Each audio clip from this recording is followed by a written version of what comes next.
Muy bien. Bueno, me da mucho gusto saludarles en el amor de Cristo Jesús. Y decirles que en la semana estaba siendo ministrado por una palabra de la Sagrada Escritura, pero antes el Señor me hacía conciencia de que todos tenemos necesidades y todos buscamos una respuesta a nuestra necesidad. Casi donde quiera que nosotros vamos, encontramos a personas que están buscando una respuesta a sus necesidades.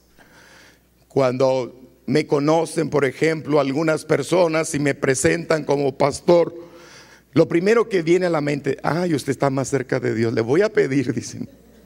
Voy a pedirle por favor que haga estas oraciones. Y yo con mucho gusto las tomo. No quiero decir que no lo voy a hacer para orar por las peticiones. Todos tienen o todos tenemos necesidades o negocios por los cuales queremos que Dios intervenga, resuelva. Hay quienes tienen problemas de salud, problemas en el matrimonio, problemas con un hijo, una hija, problemas económicos, problemas en su casa, problemas de todo tipo. Todos tenemos problemas y queremos que Dios los resuelva. ¿No es cierto? Todos, hasta los más jóvenes y pequeños siempre están pidiendo algo a Dios, porque tienen un asunto que tratar con Dios. Leí en la Biblia que los judíos también iban al templo, los llevaban al templo para que pidieran. Incluso cuando Salomón construye aquel templo, hace esta oración y dice en el libro de las Crónicas, tú lo puedes encontrar: que tus ojos estén abiertos de día y de noche sobre este lugar, en el cual tu nombre estará ahí. Y luego dice: y que oigas la oración que tus siervos hacen en este lugar. Ellos, los judíos, tenían también un templo donde se reunían para orar. Era tan fuerte la visión del templo de los judíos que cuando ellos, por alguna razón, los enemigos los sacaban de su pueblo, de su tierra, de su ciudad, y los exiliaban donde estuvieran. Por ejemplo, Daniel escribe en su libro, él estaba cautivo en Babilonia,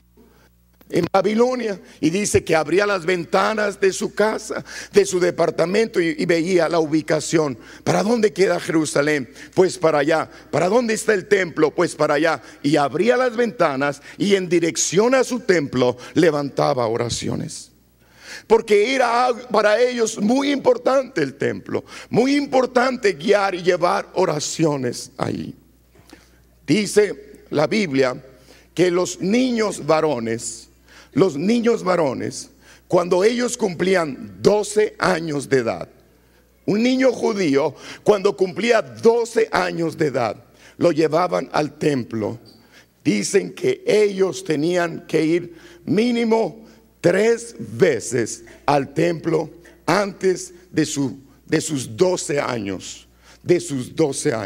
Porque cuando ellos cumplían el año 12, empezaba como la iniciación del niño adulto, del hombre adulto que se iba a responsabilizar para obedecer y amar la ley y el Antiguo Testamento.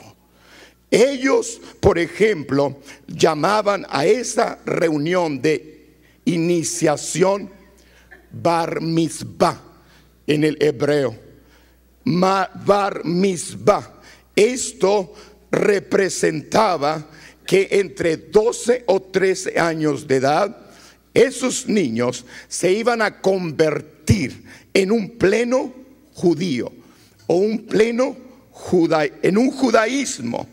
En ese tiempo se convertiría oficialmente en israelita adulto, aceptando las responsabilidades de cumplir fielmente la ley.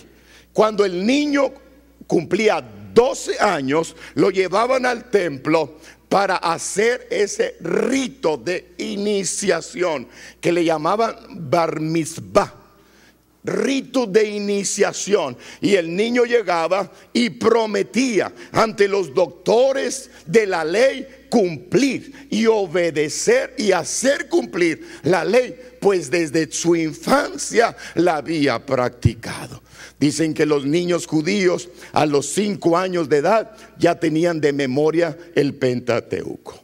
Ya sabían de memoria el Pentateuco, que era todo Génesis, Éxodo, Levítico, Número y Deuteronomio. De memoria. Así es que al cumplir 12 años los llevaban a hacer este rito. Y encontré en la Biblia que justo el Evangelio de Lucas menciona que Jesús, cuando tenía 12 años, lo llevaron al templo. Algunos eruditos piensan que Jesús, en esa ocasión que Lucas menciona esta historia, él hizo su rito de iniciación en el bar mitzvah. Quiero que lean conmigo Lucas capítulo 2, en el versículo 41, por favor. Dice la Sagrada Escritura: iban sus padres todos los años a Jerusalén en la fiesta de la Pascua. Y verso 42, ¿lo están leyendo conmigo? Y cuando tuvo 12 años, subieron a Jerusalén conforme a la costumbre de la fiesta.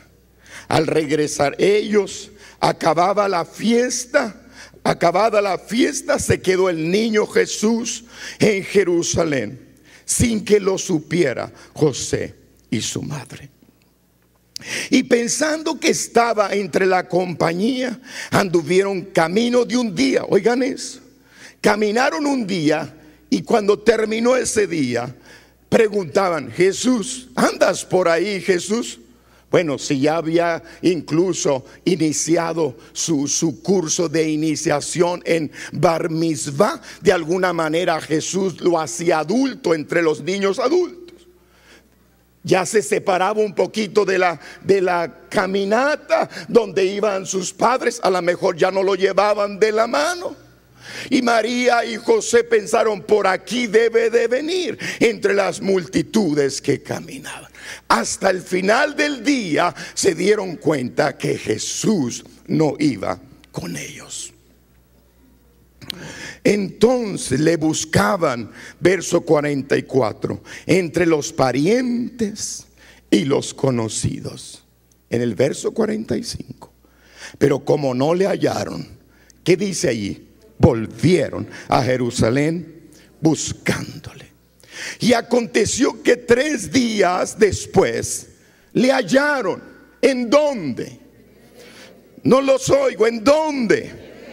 Qué interesante. Un joven de 12 años se quedaba en el templo.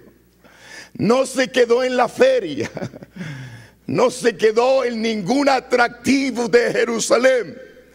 A él su atractivo era el templo. Fue llamado en el templo. Y luego dice: sentado en medio de los doctores de la ley, oyéndoles y preguntándoles. Y todos los que le oían se maravillaban de su inteligencia y de sus respuestas. Cuando le vieron, es decir, José y María, se sorprendieron. Y le dijo su madre: hijo, ¿por qué nos has hecho así? He aquí tu padre y yo te hemos buscado con angustia. Si María hubiese sido mexicana, le da un jalón de greñas, un jalón de orejas y un manotón. ¿Sí o no? Si María hubiera sido mexicana. Porque los mexicanos así somos. Me recuerdo cuando me le extraviaba a mi mamá. jaloneábame. Muchacho, aquí decimos chamaco, ¿por qué te fuiste? ¿Por qué te saliste? Si hubiera sido María mexicana, ese Jesús hubiera llegado con un buen chipote de un coco que su mamá María le hubiese dado. Pero gracias a Dios que María era judía, se salvó Jesús, ¿verdad? Se salvó Jesús de una pamba por parte de las mamás mexicanas. Amo a las mamás mexicanas, las amo, hermanas, porque mi mamá así era. Cuando le vieron, vamos a leer el 48. Cuando le vieron, se sorprendieron y le dijo su madre: hijo, ¿por qué nos has hecho así? He aquí que tu padre y yo te hemos buscado. Y mire cómo dice María, esa palabra con angustia debe de decir muchas cosas, ¿no es cierto? Debe decir muchas cosas. Con angustia. No, qué tremendo. ¿Algún papá o mamá se le ha extraviado su criaturita alguna vez en la vida? A mí una vez se nos extravió Samuel en las tiendas. Se metía entre las ropas y dice, bueno, los chiquillos como se corren y se meten. Pero qué angustia nos hacen pasar. Yo le digo, fregado chamaco. Esa es mi palabra, esa es mi grosería, fregado chamaco. El susto que nos hace pasar, ¿verdad? Entonces, hermanos, en el versículo 49 está el tema de mi sermón en esta mañana. Y es el versículo de oro en esta historia, el verso 49. Entonces Él les dijo, léanlo conmigo: ¿por qué me buscáis? ¿No sabéis que en los negocios de mi Padre me es necesario estar? Eso a mí me impresionó. Cuando el Espíritu Santo habló a mi espíritu, me decía, tú quieres que yo resuelva tus negocios, tú quieres que yo te ayude, tú quieres y vas al templo porque necesitas de mí. Y cuando te estás en apuros, levantas tus ojos al cielo y pides, Dios mío, ayúdame. O te encierras en tu cuarto o agarras tu carro y agarras camino diciendo, ayúdame. ¿Quién me puede ayudar? Y no va a venir el Chapulín Colorado. Eso no es cierto, no va a venir. Y siempre tú vas a mí a pedirte porque quieres que yo resuelva tus negocios. Y el Espíritu me decía en esa lectura, ¿y mis negocios quién los atiende? ¿Y mis negocios quién los atiende? ¿Quién está involucrado en mis negocios? ¿Quién está amando mi casa? ¿Quién está amando lo que yo amo? Entonces el Espíritu me decía, deja de ser egoísta, solo pedir para ti, solo tocar para ti, buscar para ti. Y el Señor me decía, cambia y búscame a mí. Busca primero el reino de Dios y su justicia. Busca primero el reino de Dios y su justicia. Hermanos, y yo quisiera que en esta tarde el Espíritu de Dios cambie tu burbuja. Como se acuerdan en los libros que nosotros llamábamos antes los fanis. ¿Se dicen fanis? Libros cómicos, los cómicos, cuando el monito habla, le ponían así como unas rueditas para arriba y luego un globito, y en el globito estaba lo que hablaba. ¿Se acuerdan? Pues mira, dile al Señor, cambia mi globito, porque mi globito es ayúdame, cámbiame, dame, por favor, hazlo. Cambia mi globito y ponme tu amor, tu templo, tu casa, tu ministerio. Ponme lo que tú amas. Yo sé que iban a estar callados, pero ni modo. También yo me quedé callado cuando el Espíritu me dijo: ¿y mis negocios quién los trata? ¿Quién está involucrado en mis negocios? ¿Quién? Hermanos, hay una necesidad de despertar para amar lo que Jesús ama. Hace un momento el hermano Rubén nos decía: deja de estar viendo tus problemas y ve a Jesús. Dije: Rubén, pues ya hubieras predicado, me estás quitando mi sermón. Pero el Espíritu Santo dice: no, te lo está introduciendo. Te lo está introduciendo. En otras palabras, si tuviste duda de predicarlo, aquí está la confirmación. Jesús lo llevaban al templo. Dice que conforme a la costumbre, una vez por año. Dicen que los niños judíos tenían que ir a 3 fiestas importantes. Para ellos era la fiesta de la Pascua, de los tabernáculos y la fiesta de las fiestas. Así se llamaban las 3. Pero los niños varones que vivían lejos les daban oportunidad de ir solo a una fiesta al año. Jesús escogió con sus papás venir a una de las fiestas más importantes para los judíos, que era la Pascua. Y hermanos, si nosotros revisamos bien esta historia, es una historia profética aún de la redención de Cristo por los perdidos. Porque Jesús fue sepultado ¿en qué fiesta? Fue muerto ¿en qué fiesta? En la Pascua. ¿Cuántos días estuvo perdido para sus papás? 3. ¿Cuántos días estuvo sepultado? Después de los 3 días su padre lo encontraron. Entonces la Biblia dice que esto, hermanos, tiene una simbología a la redención de Jesús. Pero lo importante es que Él les dijo a sus padres históricos, porque no eran sus padres biológicos. Algunos teólogos dicen que por qué José no habló, que por qué José no recriminó al niño. O nos contestan que piensan que José, como había tenido tantas señales del cielo divinas en cuanto al nacimiento del niño, él sabía que el padre de ese niño no era él.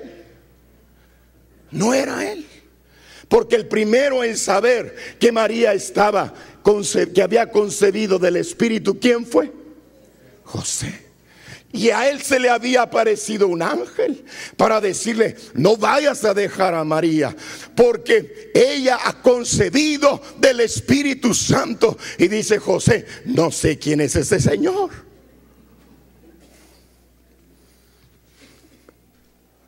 Sin embargo, dice la Biblia que el niño crecía en sabiduría, en ciencia, y sus padres veían y amaban todo lo que el niño hacía.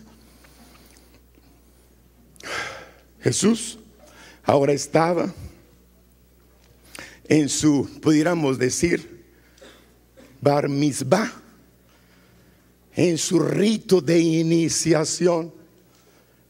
Y algo interesante también en este rito. Imagínense, Jesús debería de haberse comportado como un aprendiz, como un escolar.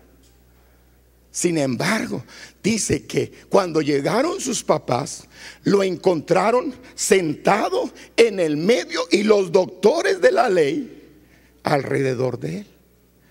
Eso solo se veía cuando un doctor, un erudito, venía a dar enseñanzas de la ley. Él estaba en el medio y los aprendices alrededor. Cuando José y María lo vieron, dijeron: este no es un niño aprendiz, este está en la línea de los colegas. este está con sabiduría. Dice la Biblia que se maravillaban. Pero algunos teólogos dicen que los doctores de la ley no le preguntaban a Jesús. Jesús les preguntaba a ellos. De otra manera, Él les estaba examinando. Él los estaba cuestionando. Y cada examen que Jesús les decía era una maravilla para ver un niño de 12 años que se está convirtiendo en un adulto según los acuerdos y ritos judíos. Pero ellos estaban maravillados de su enseñanza. Me encanta la historia. Desde el momento que Jesús declara, cuando sus padres le buscan: ¿por qué nos has hecho esto? Tu papá y yo te hemos buscado con angustia. Jesús les dice: ¿no sabéis que en los negocios de mi Padre me es necesario estar? Esto tiene relación con aquellas palabras en la cruz del Calvario, cuando Jesús, ya crucificado y estando María al pie de la cruz, exclama: Padre, en tus manos encomiendo mi espíritu. Jesús estaba, número uno, definiendo su identidad. Soy hijo de Dios. Ustedes son mis padres históricos, terrenales, a quien debo dar cuentas y sujetarme, porque así dice la Biblia. Pero ahora estoy con mi Padre, el Padre eterno, el que me llamó, el que me ungió, porque así dice el profeta Isaías, que Jesús mismo, cuando fue al templo ya grande, encontró el libro abierto y leyó lo que de él se decía en el profeta Isaías, cuando dice: y fue ungido para dar buenas nuevas a los pobres, para dar libertad a los cautivos, para llevar el año agradable de Jehová, para predicar libertad a los cautivos y vista a los ciegos. Ese mensaje era del ungido, el Hijo de Dios, al que nosotros estamos alabando en esta tarde. Aleluya. Pero lo que quiero enfatizar, hermanos, era lo que el Espíritu me decía en este pasaje. Cuando nosotros no estamos amando lo que Él ama, cuando nosotros estamos distraídos por otras cosas y no estamos amando el templo, la casa del Señor. Tengo pena decir esto, pero lo voy a decir. Muchos padres que estamos aquí no estamos educando a nuestros hijos a amar la casa de Dios. No estamos enseñando a nuestros hijos a amar la palabra de Dios. No estamos repitiéndole la Biblia a nuestros hijos en la mañana, en la noche y en la tarde. No estamos amando las cosas que ama Jesús. No te vayas a sorprender el día que tus hijos despierten que no amen las cosas de Dios. ¿Sabes por qué? Porque usted y yo como padre estamos fallando en la enseñanza de traerles al templo. Fui a Tamaulipas a predicar a una zona muy escóndita, muy rural. Les decía el otro día, y los pastores todos coordinan en esta angustia. En esos pueblos, si el niño de 8 o 9 años no quiere ir al templo, no lo van a obligar sus padres. No lo van a obligar sus padres. Ellos tienen esa cultura. No obligan a sus hijos. para que amen el templo, para que amen la palabra, para que amen las enseñanzas.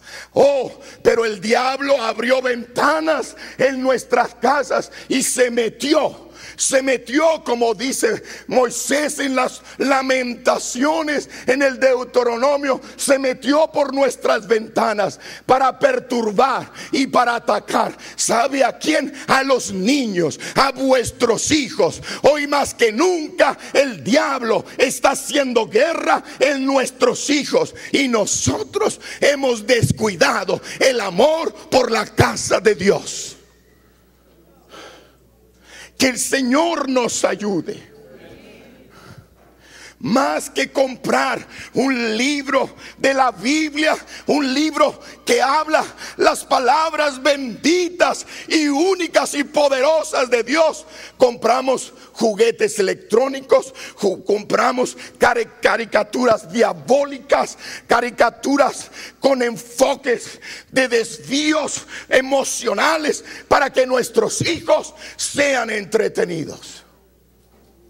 Que el Señor tenga misericordia. La Biblia dice que cuando María llegó al templo, le dijo al niño: ¿por qué nos hiciste esto? Jesús contesta: ¿no sabéis que en los negocios de mi Padre me es necesario estar?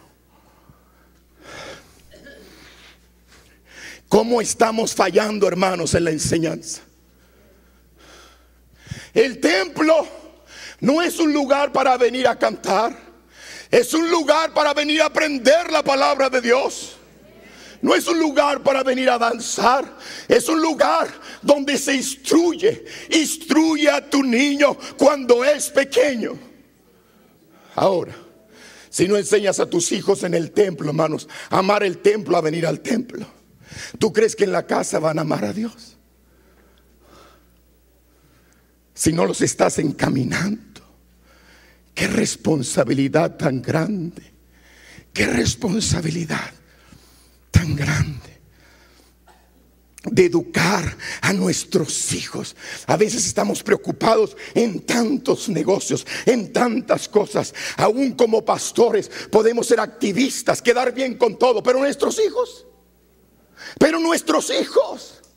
que es mi primera congregación, que es donde yo voy a dar cuentas de Dios, ¿qué estoy haciendo con ellos? Los estoy enseñando a amar la casa de Dios, los estoy enseñando a amar la Biblia. Leo la Biblia con ellos, oro con ellos, los instruyo en la palabra. Más pasamos tiempo en el televisor. Oh, es tiempo de familia, es tiempo de cultura, es tiempo de entretenimiento. Ese entretenimiento los está llevando al infierno juntamente con usted. Y le decía al Señor: lléname de celo, Señor, porque el diablo no se ha tentado para meterse a destruir las familias. Porque nosotros como padres hemos descuidado el amor al templo, a la casa. ¿Y qué diré, hermanos? Que amen este templo, que amen al templo, que es Cristo Jesús. Él es la cabeza del templo, Él es el Señor del templo. Debemos amarlo. Si ahora tú tienes problemas para traer a tus hijos a la casa de Dios, esa es la consecuencia de que usted nunca enseñó la palabra de Dios en casa. Y espere más, porque nunca la enseñó. ¿Y quién la enseña, hermanos? ¿El padre o la madre? No se queden callados. ¿Quién debe de enseñar la palabra? El padre. El responsable soy yo. El padre, el que enseña la palabra de Dios. Pero el padre está ocupado en otros negocios, incluso hasta en la iglesia. Yo conozco pastores que son tan conocidos, tan amados en muchos lugares, pero sus hijos están perdidos. Sus hijos los perdieron. ¿Por qué? Porque no amaron lo que Jesús dijo. ¿No sabéis que en los negocios de mi Padre me es necesario estar? Yo bendigo a mi padre y a mi madre, que cuando eran días de ir a la iglesia, nos llevaban, aún teniendo tareas y aún teniendo tantas cosas en la escuela y estando desvelados.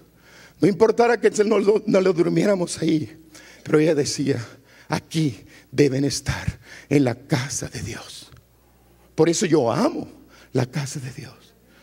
Y una vez que salí con Samuel a unos paseos y salimos en domingo, le dije: Samuel, te voy a llevar en domingo, pero en el día del Señor, que es el domingo, nos vamos a una iglesia. Vamos a buscar una iglesia y vamos a ir ahí a escuchar la palabra, a ofrendar y a bendecir el santo nombre del Señor. Porque así me enseñaron a amar las cosas de Dios. Si por algo estoy de pie, si por algo estoy firme, es por la bendita palabra que mi madre me gritaba cuando salía tarde a la escuela. Nunca olvido aquel texto que me decía: hijo, si los pecadores te quisieran engañar, no consientas. La palabra es viva, la palabra penetra, la palabra la tenemos que meter hasta en los huesos de ellos. La palabra, dijo el Señor, pónselas en las paredes, cuélgaselas en sus pechos. Incluso a los niños, cuando nacían, a la Biblia de los hebreos le ponían miel para que el niño hiciera esto y él supiera que la ley era dulce a su paladar. Era dulce a su paladar. ¿Cómo hemos perdido, hermanos, el amor por las cosas de Dios, por el templo, por la presencia de Dios, por la presencia? Tenga cuidado, hermano, que en la misma casa se estén perdiendo su familia. Ya no afuera, en la misma casa se están perdiendo, porque hemos perdido el amor por los atrios, por la casa de mi Dios. Jesús, con un espíritu de humildad, de mansedumbre, Él les dijo a sus padres, y aún vivía sujeto a ellos, les dijo: ¿no sabéis que en los negocios de mi Padre me es necesario estar? Quiero que lean el Salmo, por favor, 111. Díganme amén, hermanos. Aleluya, gloria a Dios. Distráiganme poquito. 111:1 dice: alabaré a Jehová con todo el corazón. ¿En dónde, hermanos? En la compañía y congregación de los rectos. Vamos al 122, en el versículo 1. Yo me alegré con los que me decían: a la casa de Jehová iremos. El 133 dice: mirad cuán bueno y cuán delicioso es habitar los hermanos juntos en armonía. El 135, alabad el nombre de Jehová, alabarle, siervos de Jehová. Versículo 2 que dice: los que estáis en la casa de Jehová, en los atrios de la casa de nuestro Dios. Bendito sea el nombre del Señor. Aleluya. Alabad, adorar, bendecir su santo nombre. Jesús, hermanos, en su edad de iniciación despertó para amar la casa de Dios, para amar la casa de Dios. Hermanos, si yo sigo predicando, escúchenme bien, si yo sigo predicando hasta el último día de mi vida, pero mi hijo se pierde, he fracasado en mi educación de mi casa. Escúcheme bien. Si ganar el mundo y pierdo mi casa, he fracasado. Porque la Biblia dice que el buen juez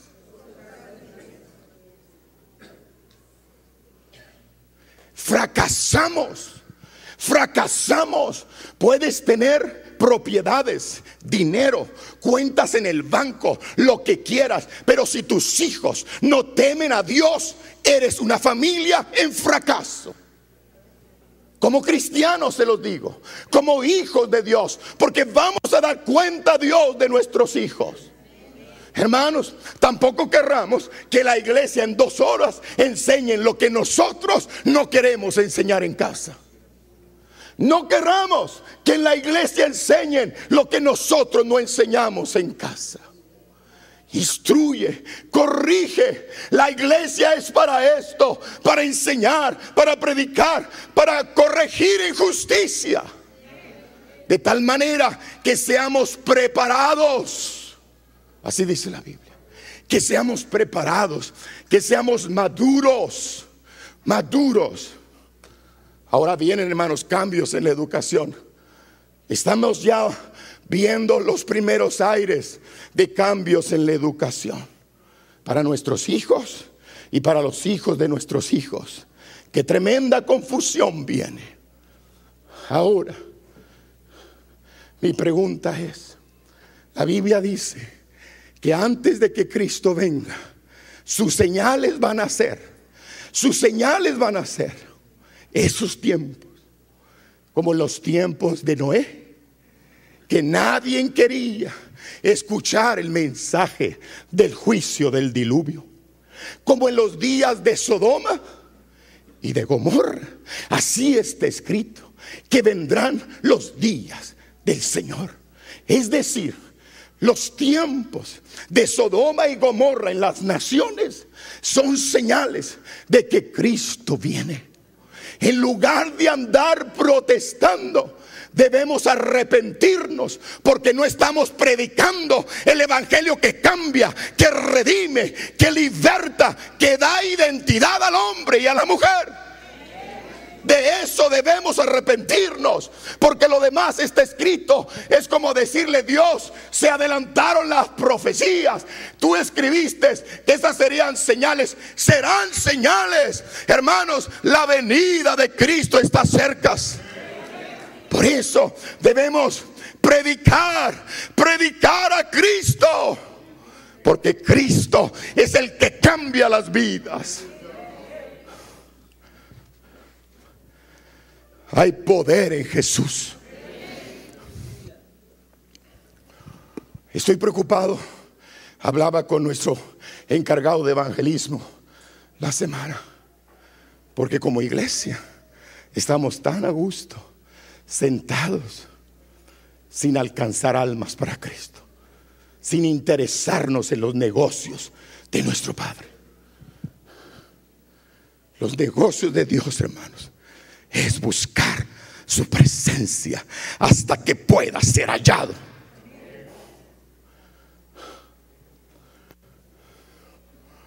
¿Por qué vamos a levantarnos con armas físicas si las armas de nuestra milicia no son carnales, sino poderosas en Dios para la derribación de fortalezas? Cómo me encanta saber de hombres y mujeres que en lugar de estar peleando, cierran su puerta y oran a su Padre que ve en lo secreto. Y su Padre que ve en lo secreto te lo recompensará en público. Que oran, y no solo que oran, que ayunan, porque el ayuno ya es historia de otro cristianismo. El ayuno, hermanos, no se toca por las úlceras que traemos. Que el Señor las reprenda. Cuando dice la Biblia que el ayuno desata ligaduras, rompe cadenas, y dice que rompe y pudre yugos. ¿Cómo vamos a olvidar los negocios, las obras de Cristo? El Espíritu, cuando habló a la iglesia de Apocalipsis, les dice: tengo contra ti que has dejado tu primer amor. Vuélvete, arrepiéntete donde has caído y haz las primeras obras. ¿Cuáles eran las primeras obras? Ayunar, predicar a tiempo y fuera de tiempo. Ahora nosotros hemos delegado el evangelismo a unos cuantos hermanos, que ellos prediquen por nosotros. Vergüenza nos debería de dar para nosotros ocuparnos en el mitote unos por otros, porque es la verdad. En lugar de estar predicando, hablando el mensaje, cimentados en la palabra bendita, dice la Biblia que el cielo y la tierra pasarán, pero mis palabras no pasarán. Es palabra de Dios, es palabra viva, es poderosa. Tenemos que volvernos a ella. Todos los grandes avivamientos despegan de un amor por la palabra. Palabra que usted ya no quiere leer, palabra que usted no dedica tiempo para leerla. Y ese es un pecado, porque la Biblia dice: escudriñe la palabra. Lámpara es a mis pies tu palabra y lumbrera mi camino. Debemos leerla, atesorarla, vivirla, practicarla. ¿Cómo vamos a cambiar, hermanos, ahora la palabra por conceptos humanos,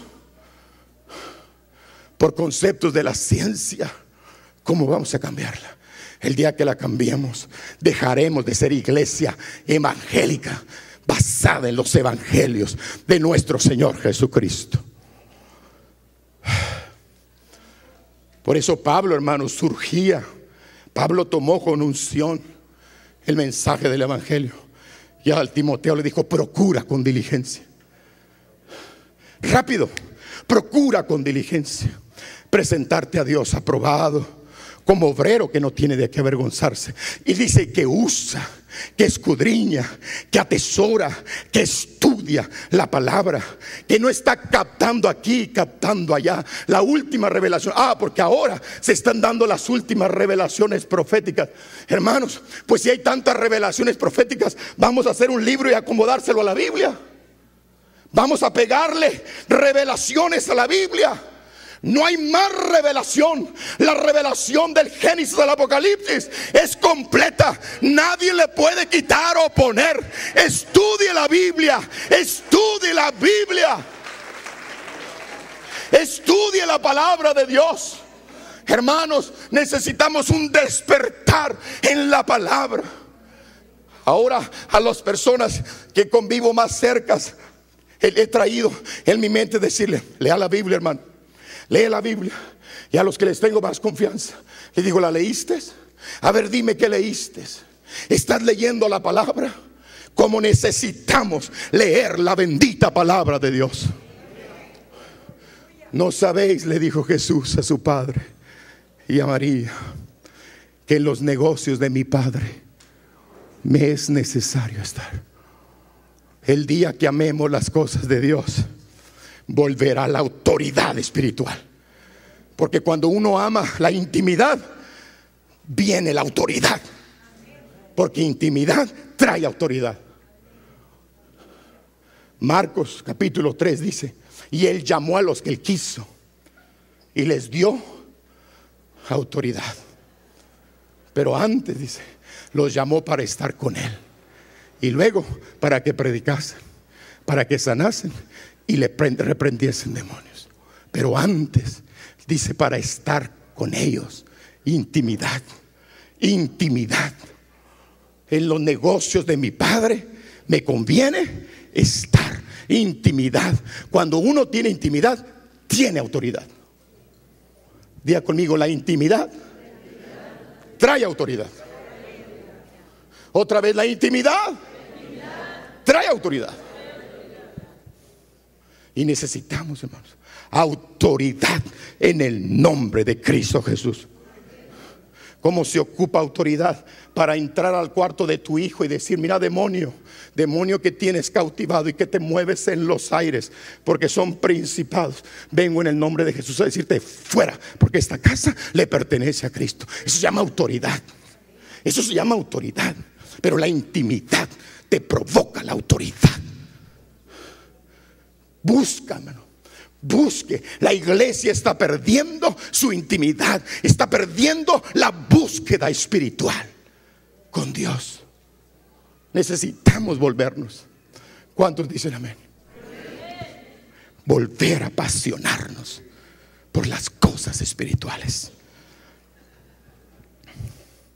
Jesús llegó al templo y vio las mesas, los cambistas, los que hacían negocio, y los echó fuera y les dijo: mi casa, casa de intimidad, casa de intimidad será llamada.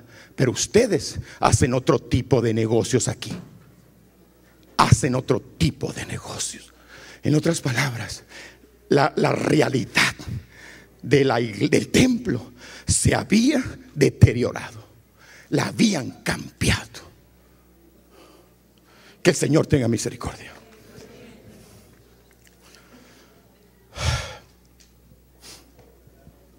La falta de pasión. Voy a terminar con esto, porque están muy serios, hermano. Pues es tan serio esto. Qué bueno que están serios. ¿Por qué es tan serio? ¿Sabe por qué? Porque si no obedecemos, nuestros hijos se van a ir al infierno.